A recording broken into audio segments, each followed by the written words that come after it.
So obviously we're back from Houston, which means it's time to go grocery shopping. This video is gonna be kind of like a budget video because I'm gonna go grocery shopping and kind of show you all things that I would recommend. Also show you guys how I've kind of adjusted my budget for grocery shopping and kind of the tools that I'm using to help me stay more on track for groceries. Plus, I wanted to show you some of the new budgeting tools I've been using specifically for grocery shopping, because you guys know I'm just constantly going over my grocery budget.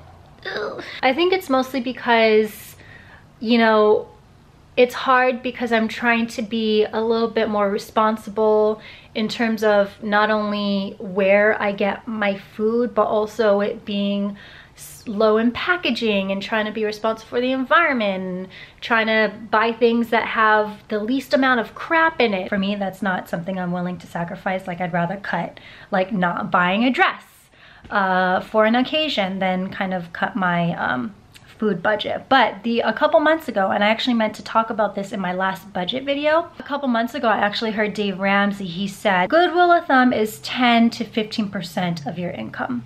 So following that method, I actually felt less guilty about overspending, because technically I could put aside $1,500 for food a month based on the income that has been happening lately. So that's really awesome. So I think what I'm gonna do now is every month I'm gonna put aside $800, and that $800 is not only gonna be for groceries, but it's also gonna be for any dining out. So I'm gonna combine the two for $800. I'm gonna do that, and it's gonna hopefully make me feel less guilty about trying to spend $300 a month on food, because that's clearly just not gonna happen. I need to like be a little bit more realistic. With my new found food budget, I've also opened up actually a new bank account, because you guys know that dealing with money, like wads of cash, just doesn't work for me. It's just easier for me to swipe, especially since I just carry my little baby wallet around. Carrying money in this is just impossible. And I've actually opened up an account with Qapital. So a lot of you guys recommended Qapital to me as kind of just like a short-term financial goal, fun little app on the phone, and they've actually released a couple new features. So some of the new features I'm using is the Qapital debit card that I just got in the mail, and it's so bright and pretty and I love it. So the sweet spending spot allows you to budget all of your weekly expenses. For me, like I said, I'm just gonna use that for my food budget.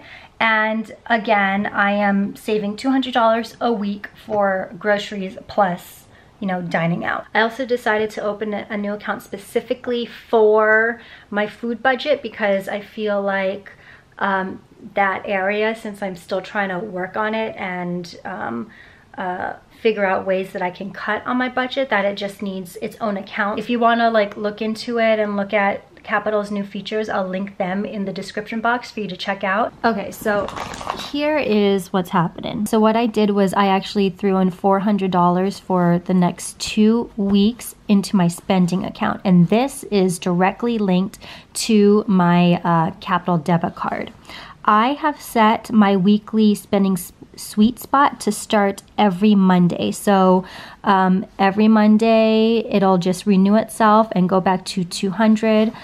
Since I just got the card, I only actually used it once. I'm hoping this will give me better clarity as to where most of my money goes. That's it. This will obviously change once I start spending using my card this week, and I'll keep you guys updated throughout the week about my spending habits. So hopefully this won't be too bad. I'm actually really excited to see how my new Qapital card will help me better stay on track. I know people can use the spending sweet spot in so many different ways, like just use it for everyday goods or what you normally spend your money on, and you know, you can figure out a good budget from there. But for me, since I regularly go over my grocery budget and food budget by hundreds and hundreds and hundreds of dollars, I'm really interested to see if not only the card being its own separate account for food, and also looking at it in a week's time versus a month's time, will help me better stay on track. So if like by the end of the week I'm at $50, if I'm at the grocery store and I'm looking at a bottle of wine, shall we say, maybe since I can see that I only have $50 left in my budget, that wine, while it would be very grateful, is clearly not necessary towards my budget. So I'm wondering if that just shift of thinking will help me stay on budget more. So that's how I'm using my Qapital debit card and Qapital spending sweet spot application in the new features. So now I'm gonna go ahead and get ready to leave the house, and then we're gonna head over to Trader Joe's and we're gonna go shopping. And these are some of the items that I would recommend from Trader Joe's if you're trying to eat clean and as healthy as possible.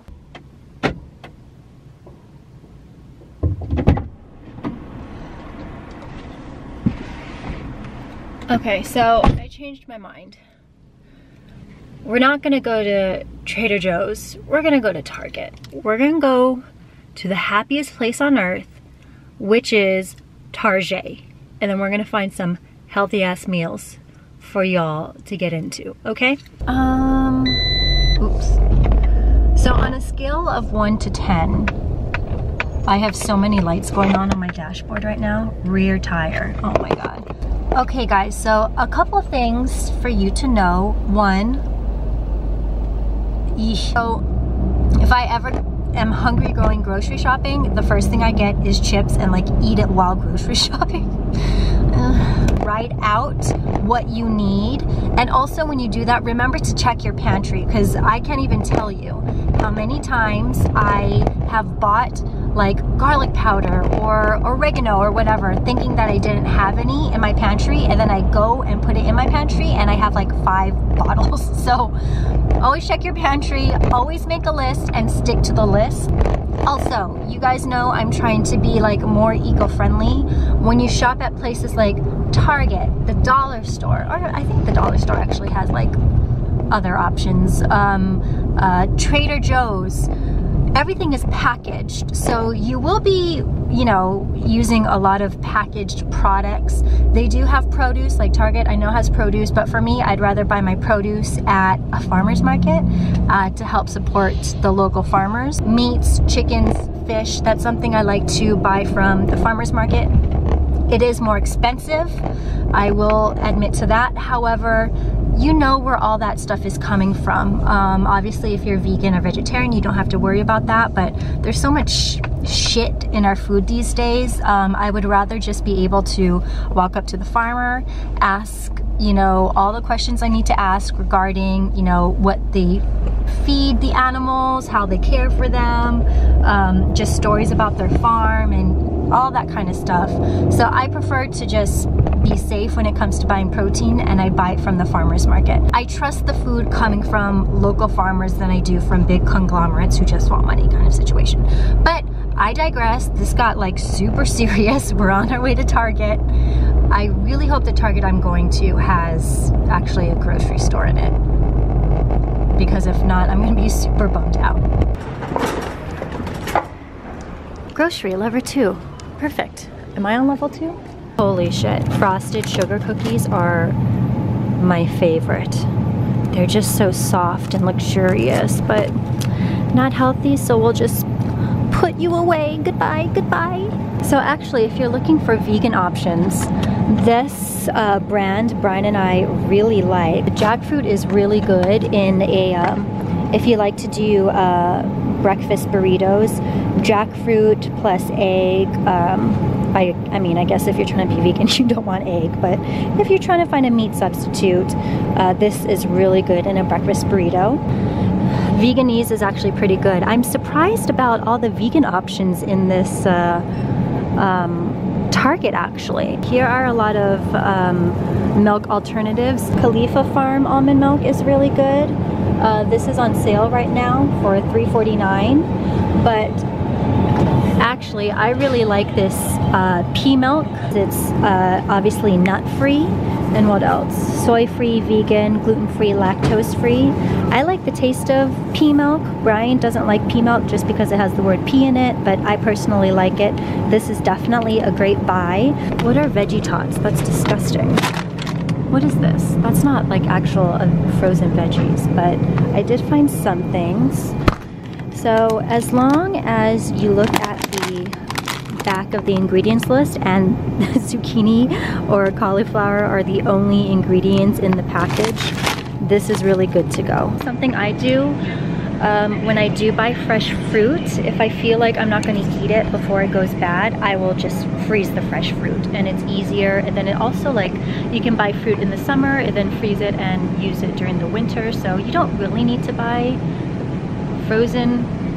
What am I talking about? We're gonna find some good stuff in this aisle. Worcestershire is always a really good thing to have in your pantry or in your fridge, I guess. The only thing is that if you are trying to be vegan, this does have anchovy in it, which I didn't even think that it would be in it. Dijon mustard or Grey Poupon is great to add into your homemade salad dressings. I like to use this plus honey and some olive oil, garlic, salt and pepper, mix it around. Delicious. Ooh. They have Bragg's apple cider. This is the one I use. $7 for this huge thing. Also great in salads, or people like kind of just drink this as a shot. I can't do that because it tastes absolutely disgusting, but this is a really, really great thing, healthy thing to add to your pantry. There's so much you can do with apple cider vinegar. Rice wine vinegar is a great one too. Just basically any type of vinegar you need to have in your pantry because it adds so much flavor to your cooking, okay? Okay, let's talk about Justin's. I know a lot of people in the health community love Justin's. I personally do not, for one specific reason. You can see that they use palm oil in their products. I mean, other than that, it's kind of a bummer because this is probably like one of the cleanest peanut butters or almond butters you can eat. But for me, the palm oil is such like a destructive industry. It just ruins ecosystem and contributes to global warming so much that I try to avoid it. Unfortunately, in a lot of butters, almond butters and peanut butters and stuff, they use palm oil a lot in here, so you know, you would think this is like healthy and good for the environment, all that stuff, but look, palm oil. But there are places where, like at Whole Foods, you can grind your own almond butter and stuff, and that would just be pure almonds or pure peanuts, so that's a really good option. But this is also a great option, PB2, it's powdered peanut butter. My girlfriend Laura, who's a fitness instructor, uses this all the time. I can't really say if the prices are more affordable at Target than other grocery stores, so if you happen, this seems pretty affordable, but if you happen to go to a grocery store, let me know. Yeah, I think McCormick's is definitely cheaper here. It looks like it. And pumpkin puree is always a great idea. This one just has pumpkin in it, which is nice. And if you have dogs, they can eat pumpkin as well. It helps with their digestive system. Oof. Yum. Yogi tea is one of my favorites. Bob Red Mills is my favorite, so I would always lean towards this. But all of these are actually pretty good. So if you're trying to be cost conscious, something like this is fine because the only ingredient is rolled oats, so that's nice. And of course with oats you can make oatmeal or even make it use it to make granola. So many options. So let's talk about coconut water for a second. I know a lot of people think that Vita Coco and Zico are really good, but there's a lot of shit in there. Like, I don't know. There's one, I'm blanking on the name. It's definitely more expensive, but it is plain coconut in it. I'm walking through, oh my god, I just saw goldfish. I'm walking through the chips aisle. I need to block myself because I 100% would purchase something. I made it. All right, let's talk about to-go bars. RX bars are my favorite because they are very, very clean and very clear of what they have inside. Here's the ingredients for the RX bars, and here is the ingredients list for the Think Thin bars. It looks like 4 times the length of the RX bar ingredients list, so anything like this you want to avoid. Find something with ingredients that you know what it is, easily readable, and the less ingredients probably be better. Alright guys, so that is it. I literally went through all the food aisles in Target and pointed out the ones that I would recommend you buy if you're trying to eat a little bit healthier and watch what you eat. Also, while we're here, I actually just walked through the dog section, the pet section. Don't buy your pet food or treats here. All of this is crap, like literally crap for your dogs. Purina is probably the worst things you can buy for your dog. Put it down, walk away, spend a little bit more money on their food, make sure it's clean, and I'll actually be saving you a lot in veterinary bills. So don't go shopping for your dog in a supermarket aisle, okay? I know. Long day? Yep, unfortunately. The day's not over, I assume, huh? Sure is not. While I was driving, I realized when I was in Target, I didn't see any protein powder. So maybe I was in the wrong aisle, because that seems like something that they would have, and I would have been interested to see what kind of protein powders they have. And I didn't see any like nori or like seaweed that you can like eat as a snack to go. But if you find those at Target, let me know. The seaweed snacks are always a great idea. See if my Qapital thing adjusted actually. There we go. $34.60 at Target. Still have $165 left for the week. Uh-oh. Got some ice cream. I wonder if I'm gonna regret that at the end of the week. Because I can tell you, my body is already regretting that decision. Asians and dairy, man. Not a good combination. Alright, I'm gonna end it here. I'm hoping to go to sleep early tonight since I have, you know, to catch up on my sleep from the weekend. But what should the question of the Vlogmas be? Today's question of the Vlogmas is, financially, if you are budgeting, what is one thing that you're struggling with, and what might be a possible solution to help you get on track? Okay, I feel like that's kind of what this entire video was about, so I think that's a good Vlogmas question of the day. Anyways, I'm Asia Dang. I'll see you tomorrow. Ooh, tomorrow's gonna be a good one. All right, I'll see you guys later. Peace.